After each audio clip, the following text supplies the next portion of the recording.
The year is 48 CE. A 15-year-old girl steps across the marble threshold of the Palatine Palace. White silk drapes over her shoulders. Myrtle leaves rest in her golden hair.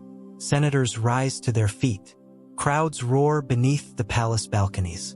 Emperor Claudius, 50 years old, his limp visible beneath imperial robes, reaches for her hand. Rome believes she will save the empire. Her name is Valeria Messalina, and Rome will spend the next 2,000 years trying to erase her. The blood from Caligula's assassination still stains the memory of the palace walls.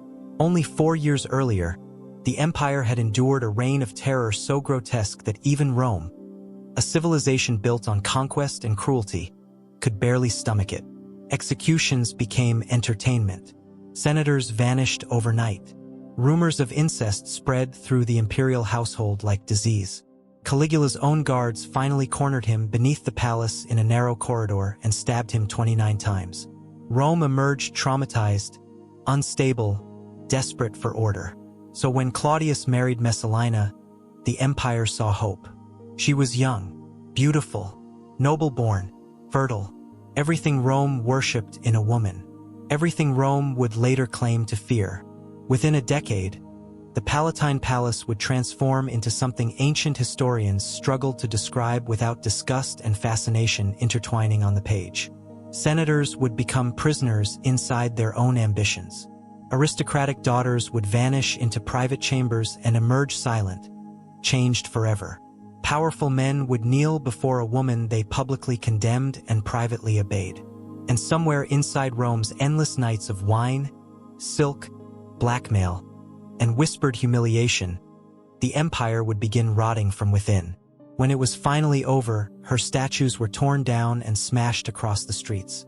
Her name was scraped from monuments. Official records were rewritten. As if Valeria Messalina had never existed at all. But damnatio memoriae never truly works. Because the harder history tries to bury someone, the more deeply they haunt it. To understand Messalina, you have to understand the Rome that created her. By 41 CE, the empire looked powerful from the outside, but beneath the marble surface everything was unstable. Tiberius had died isolated and paranoid on Capri. Caligula turned the imperial court into a nightmare. The Senate had lost authority. The Praetorian Guard had discovered it could make emperors. Fear had become the language of politics. Then came Claudius, the unlikely emperor. A man mocked his entire life for his stammer, limp, and awkward mannerisms.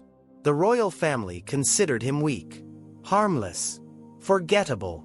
That is precisely why he survived. When Caligula died, terrified palace servants found Claudius hiding behind a curtain while soldiers searched the palace for remaining members of the imperial family. The Praetorians dragged him out, declared him emperor, and suddenly the family embarrassment ruled the known world. But Claudius understood something immediately. He needed legitimacy. Not military legitimacy. Dynastic legitimacy. Rome needed heirs. Rome needed stability. Rome needed the image of a perfect imperial family. And so he married Valeria Messalina. She was only 15. He was around 50. The age gap barely shocked Roman society. Political marriages among elites were transactions, not romances. Messalina's purpose was simple: produce heirs, appear virtuous, embodied Roman morality. At first, she played the role perfectly. She gave Claudius 2 children, Octavia and Britannicus. The empire celebrated. Publicly, she became the ideal Roman empress. Modest clothing, lowered eyes, careful gestures, religious ceremonies. A living symbol of feminine virtue. But Rome's morality had always been built on hypocrisy. Men could indulge themselves endlessly. Generals kept concubines. Senators visited brothels. Married aristocrats slept with slaves and servants. Nobody cared. But elite women were expected to remain pure symbols, untouched by desire. Messalina would eventually destroy that illusion completely. The first rumors emerged quietly. Whispers among senators returning late through Rome's darker districts. Stories about a woman inside the Subura, the city's infamous red light district, who looked suspiciously like the Empress herself. According to later historians like Tacitus and Juvenal, Messalina allegedly disguised herself beneath wigs and cosmetics, visiting brothels under false names. Whether every detail is true hardly matters now, because what terrified Rome was not merely the possibility that the Empress sought pleasure. It was the possibility that she enjoyed stepping outside the role Rome forced upon her, that she could move between worlds. Empress by daylight, something entirely different by night. Ancient writers described this duality with fascination bordering on obsession. To Rome, she became more than a woman. She became a symbol of uncontrolled appetite.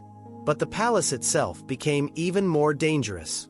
Behind closed doors, Messalina allegedly constructed a network built not on loyalty, but on humiliation.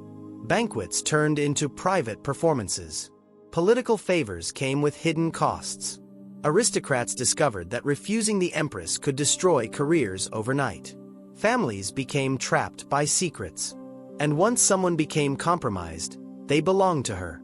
That was the genius and horror of the system. Fear fades. Ambition shifts.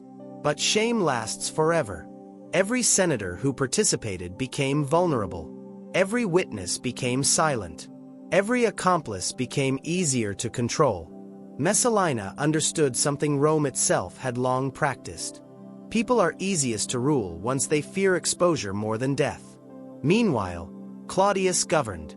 And despite the mockery surrounding him, he governed surprisingly well.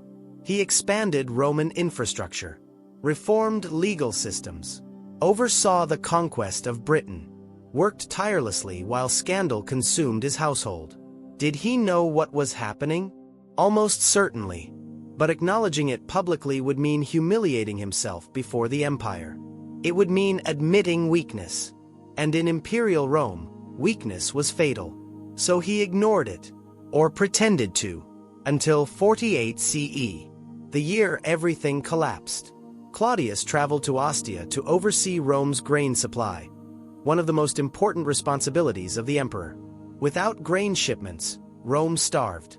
Without food, riots erupted. While the emperor managed the empire's survival, Messalina allegedly married another man, Gaius Silius, a powerful senator, young, ambitious, charismatic, and unlike Claudius, physically imposing. The shocking part wasn't the affair. Rome tolerated affairs. The shocking part was the ceremony itself. Witnesses attended. Legal documents were signed. Vows were exchanged publicly, all while she remained legally married to the Emperor of Rome. Ancient historians struggled to explain it. Was it a coup attempt? Did Silius hope to seize power? Did Messalina believe Claudius was too weak to retaliate? Or had transgression itself become addictive? Perhaps after years of bending rules, she simply stopped believing consequences existed. When news reached Claudius, disbelief turned into something colder, more dangerous. The emperor returned to Rome escorted by the Praetorian Guard. Messalina was found in the gardens of Lucullus, a place of luxury and political gatherings. Sources describe confusion in her final hours. Some say she begged for mercy. Others say she stood frozen, unable to comprehend that the system protecting her had finally collapsed. Her moth,